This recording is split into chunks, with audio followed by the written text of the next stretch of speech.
snow, flesh, fur, and taffy. What does it all have in common? Nothing but an endless hunger for power. And that power is close at hand. Let the clay fighting tournament begin! Welcome to the episode 1 of the Clay Fighter podcast. I'm Uncle Bibby, and this is my dad. Hi there.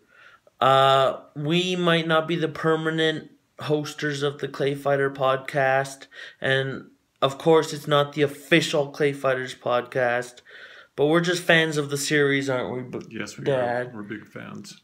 And especially Bad Mr. Frosty and the gang. So we're just going to talk a little bit about what's been happening in this series in the community lately.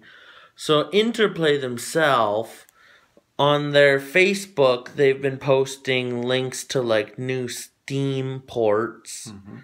And so I was thinking there's a chance they might do like a Clay Fighter Steam port at some point in the future. But I have a feeling they're thinking, oh, the fans would want us to do online play. So if we ever do that, we have to add online play.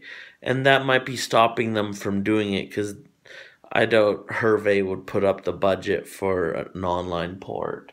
Yeah, I don't think they're planning to invest in it. Especially because you'd have to have like servers for people to sync up with each other and have matches on. So in the community, we're just making little bits of fan art. Like Insa recently did a pic of her hugging Taffy. Thought that was cool. This picture you see behind us on the green screen is an old picture by Stylish Rappo. If that's how I pronounce it, I hope that's how I pronounce it.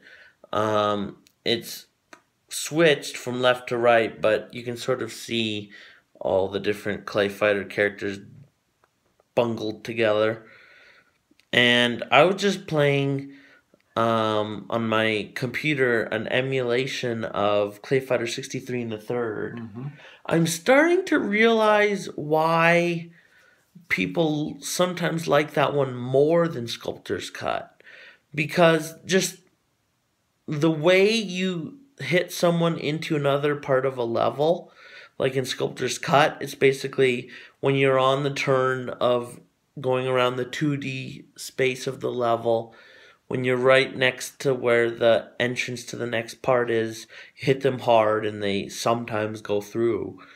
But in 63 and a third, it's actually 3D, like you can sidestep, so it makes more sense. It's like, oh, you're standing right in front of the entrance to the next part of the level, you got hit, okay, then you go through. And that's why I think when they made the translation between 3D movement and 2D movement in Sculptor's Cut, it just didn't really work with the transition system, although it's just cool that Clay Fighter had a transition system. Like everyone goes, Injustice invented the transition system. No, Clay Fighter did. So yeah, what do you think, Dad? I think Clay Fighter versions each have their own strengths. 2 is a classic. It's not as capable as the future versions. 63 and a third is fun, but it's got bugs in it. Yeah. Sculptor's Cut also has some bugs, not quite as many. And the first version has a lot of bugs, but it's just sort of fun enough that the bugs don't matter. It's like that strategy of balancing where if every character is broken, then no one's broken. It's like that thing the guy says in The Invincibles, if everyone has powers, then no one will be super, or something like that. You know, Syndrome? The guy, yeah, anyways. That's an old reference. I'm dating myself. And I'm good on the first date. But psh. So yeah, hope that covers. There's one more thing I want to talk about. You know, I had heard somewhere that some of the people from Drip Drop Games were working on at Wan Games.